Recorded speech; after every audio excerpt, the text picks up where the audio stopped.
Moça, tem preservativo? Tem sim, moço. Qual você vai querer? Tem tamanho P? Tem essa daqui. Pois eu vou querer.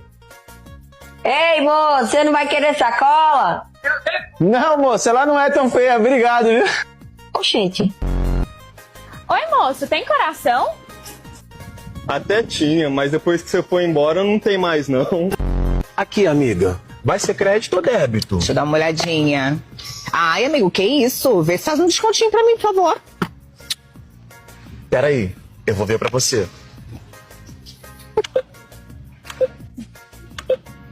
Amiga, eu tentei de tudo. Infelizmente eu não consegui. Vai ser crédito ou débito? Se eu comprar essa cerveja aqui, por acaso eu ganho algum desconto, irmão? Ganha sim, só que tu tem que me responder uma pergunta, tu tem que acertar. O Flamengo jogou ontem, o jogo terminou 0x0. Quem foi que fez o gol? Flamengo? Não. Quem fez o gol foi a Volkswagen. Mas leva a cerveja. Da próxima vez tu tenta o desconto, tá? Acabou.